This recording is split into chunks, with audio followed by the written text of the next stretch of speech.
Here we are again. Good morning or good afternoon or whatever time it is where you are. So, as promised, this is a Juef locomotive with the most bizarre double motor, which you can actually see the motors. They're huge through the windows. Individual motors on individual bogies. I have no idea if this is original or not, or how to get it apart, so let's get to it.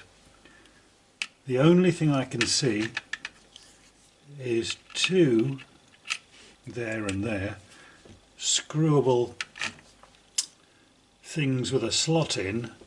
Obviously that goes through here, but I can get that in, but I've no idea if that is supposed to unscrew. It just turns round. It's supposed to unscrew or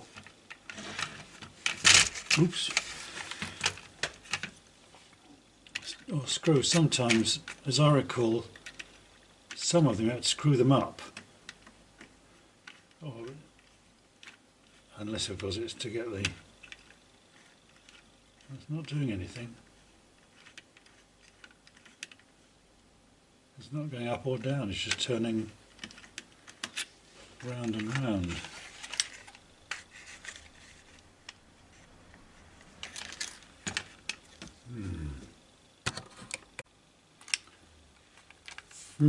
Going a bit further with this, I've just unhooked these so that you can get that out of the way. Now you can see what it is. It's a nut with a top piece for a screwdriver on. They're not, you don't get them apart. It's one piece. I've also just noticed that this, I looked really closely, I was looking at it fairly closely. I think I'm a bit too close there, but let's go back out a bit. Right. There's a crack down here, and the windscreen has been pushed in, and if you look through it, the reason that's it, somebody's actually smashed it deliberately, I think, to stick some kind of lever through there to try and hold that thing still, hold this rod. It's a piece of metal going around the top here of the motor with a brass collar stuck into it, which you can actually see, if I get that right, there, through there. And that's going around and round. It's no longer stuck to where it was. So this is also just turning round and round, and that's the end of it. So what we're going to do with that, I do not know. I think this is going to be a bit dangerous. If I were to heat that up with a soldering iron, a big one, it would melt the plastic and probably fall out, and then I could put it back in again when I've got it to bits with a washer underneath it to hold it into the plastic, perhaps. But I don't see there's any other way of doing it. Right then, I tried that in the end. That's the only thing I could think of. I heated this up by holding this on there. You can actually see it wobbling around the place. It isn't fixed into this anymore. It actually melted its way through, and it hasn't done too much damage in actual fact. So I'm thinking I can slide, there you can see a gap under there, I can slide a washer in there to put it back together again, and that's it. So I'm going to do the other side of here. I can actually do this without, I'll hold it up in the air. The weight of the motor is what's going to hold it out. That's how I did it, like that. It takes a minute, so I won't do that now. Anyway, so this is just going to inject 12 volts into it, see if it works. So I'll hold it down so you can see it.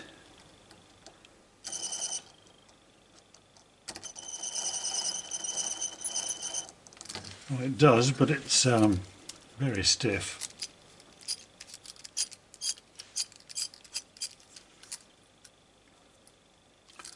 Righty, right. Now what we're going to do with that is leave it there and get the other motor out. So here's the second motor out, and this one turns very easily with no, just so let's see if it works.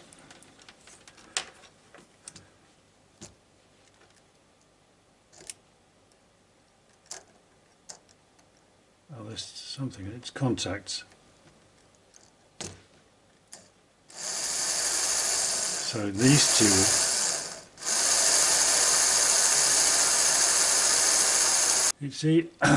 it's easier to pull it with the first motor.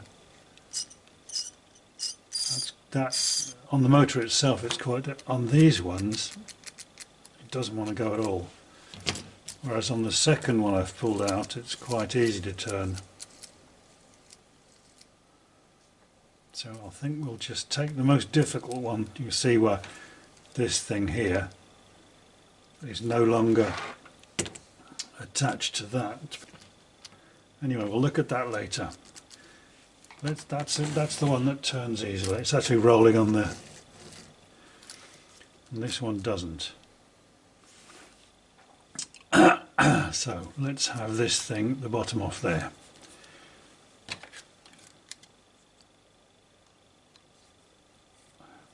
Alright, that was an easy one. And second one out.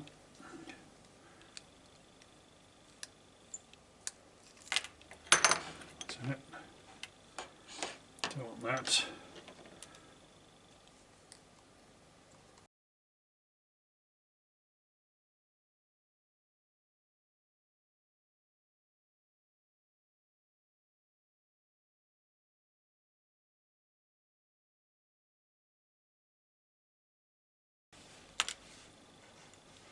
There's the thing that doesn't work.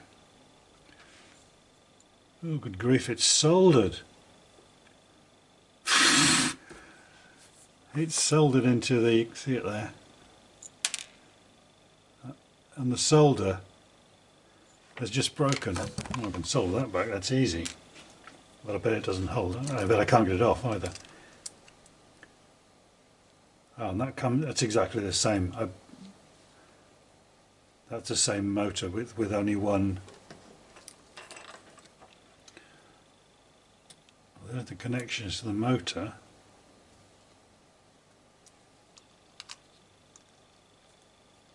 God, dear, oh dear.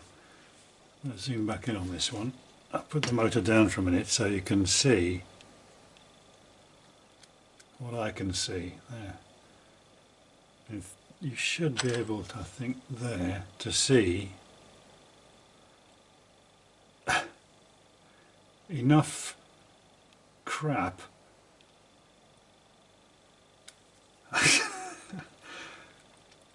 Mind, I don't. Oh, this one's really got it out. Yeah. Ah, now we can see under this rear set there's nothing, but under that set, and that now rolls perfectly well. So let's put that to one side up there and have a look at this. Oh, I don't know if you can hear that. Squeaky squeak. I've now got both of the motor supports to bits, and there's an incredible amount of rubbish in here, fluff and dirt and stuff.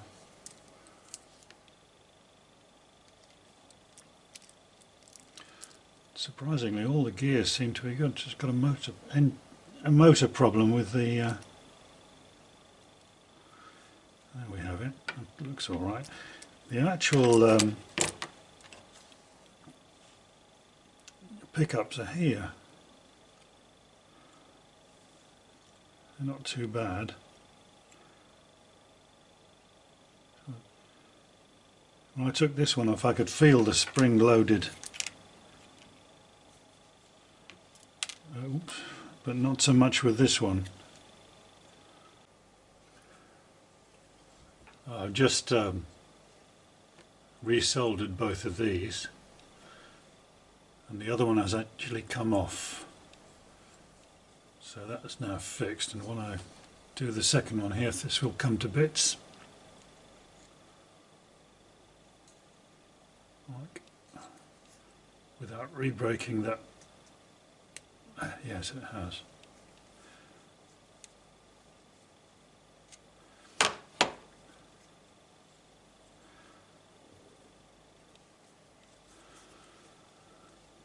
And there we have it. It's difficult getting this collar on here, so what I've done is put an elastic band on to hold everything in place, because this is spring loaded that way. These have got to stay in. It's all unnecessarily complicated. So, because that's like that, trying to get these into the holes is quite difficult. Just pulling off the, or trying to. Yeah, it's going to go. The puller only just fits between the gear wheel and the, yeah. I'll leave that on there. Crap. That's okay. I actually managed to get this off. I took this off. These are the brushes,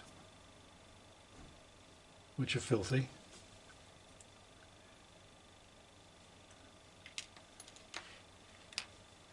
Which was held on by a little screw that goes into here, which actually, believe it or not, has a little, you can see this. Turn it the right way. It's like looking in a mirror. I'm looking at the screen while I'm doing this. It's actually a ball race in there, not a brass or a white metal bearing. Every time I do one of these, the phone goes off. Well, that's it. It's only people trying to sell me insulation and heaters and stuff. Who cares? Yeah, ball race in there, so that's alright. This,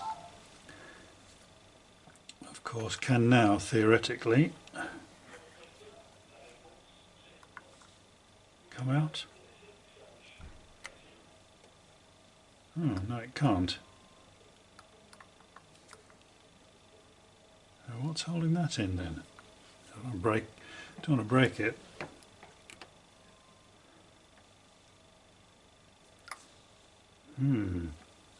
There's got to be something clever behind that plate.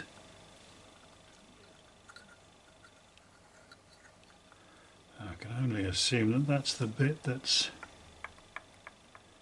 Yeah, it is. I daren't bash that out because these are actually riveted on. Oops, the paper's coming off. Don't want to lose the paper, do we? So what am I going to do about that? I've just oiled that up a bit and it's working a bit better. This commutator is filthy though. It's tiny as well. It's really, really small. I wonder if we can get a cotton bud in there or something.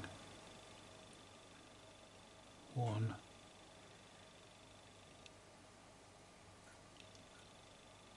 There are only 2 slots in the commutator. I'm going to try and clean those out with a scalpel. Had a spot of luck. In order to clean the commutator, which I've nearly finished, I was just putting this like that and tapping it on gently with the back end of this, because it's like that. Yet again, it's another interference, so it only goes on when we're around, and it stops at a set distance. The diameter of this hole at the back here is less than the entry side. However, I was very lucky in that I found that little, and that must be, I presume, because it was on the mat afterwards, that must be the inside of that bull race.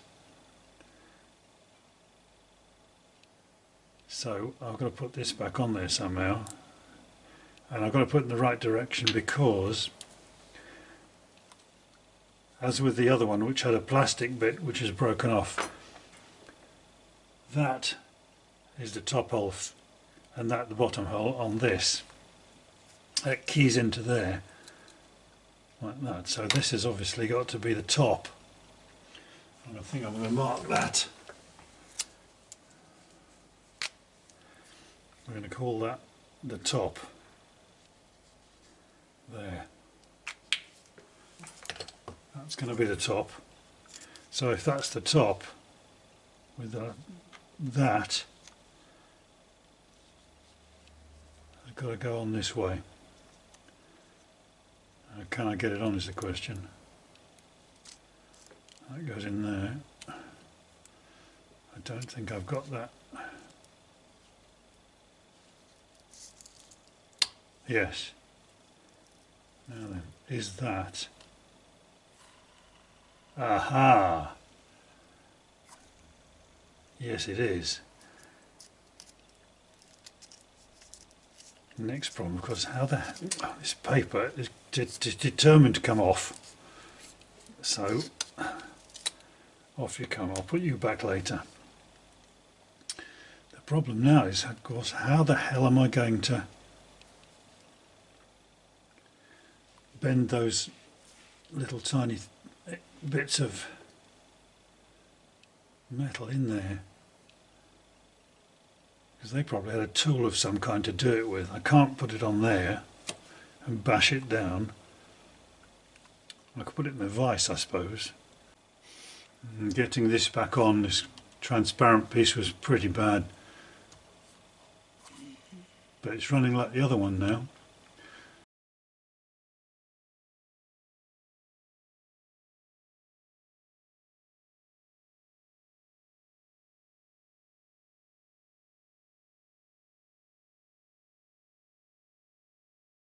So here we all are.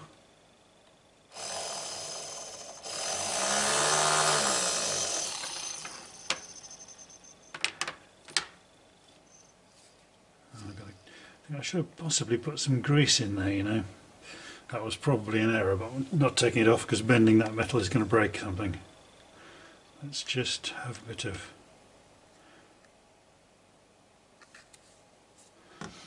that in there.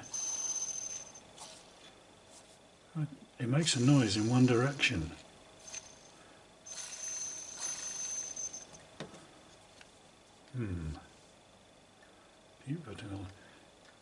Yeah.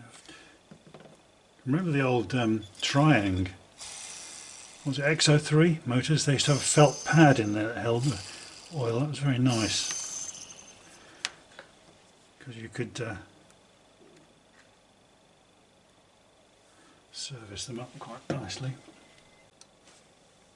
Well, I've just tested these, and they are, in fact, now that they're both working. One's a little bit slow. This one is a little bit slower than this one, but they are in fact reversed, because these two red plates in the bottom are in fact reversed. They're mirror image of each other, so they actually do send the current, the power through. So this was actually a locomotive built with two motors in it, four-wheel drive, two motors. Incredible. That's, I don't know if anybody's ever seen that anywhere else ever. Maybe one of the German ones, Marklin or something like that. That's that must have amazing tractive power. I mean, mind, if you wanted to DCC it, you'd have to have two chips, I suppose, in there, or one very. No, you couldn't use one. Two chips, yeah, balanced as well. What I'm going to do there is just stick those two on that temporarily.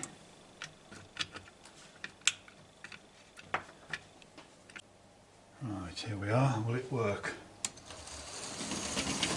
You can see my arm in this one. By the way, it's going to wobble a bit because the top isn't fixed on. Fantastic.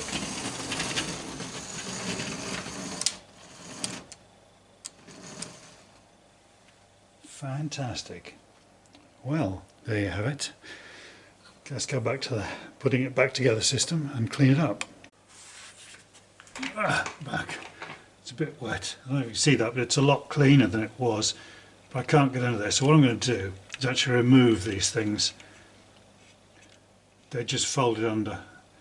However, how I'm going to do it, I do not know. Maybe something like that.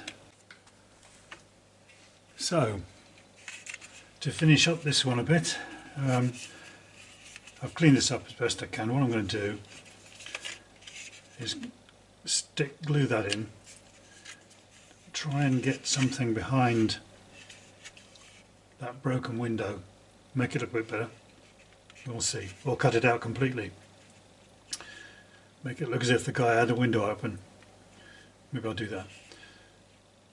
It's all original and there's no paint on the bodywork. I'm going to do a few of these highlights with paint and probably repaint these and polish this up a bit. So I can't really put this together because if I screw that on I can't get these back on, etc, etc, etc. So you can just sit there like that. Over at the back, let's come out of there. Move all these tools and things out of the way.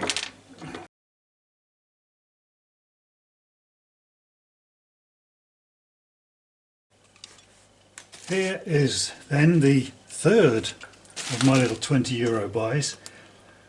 This one amused even the people in Bouchon et Tradition, which is a local bread shop and alimentation tout anyway.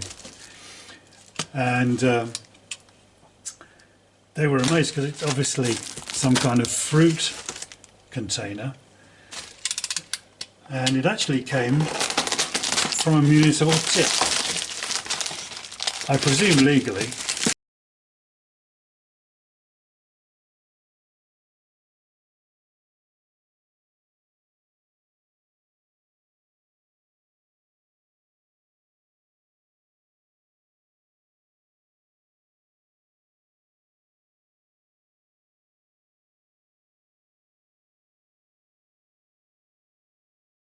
And that's what I got for €20.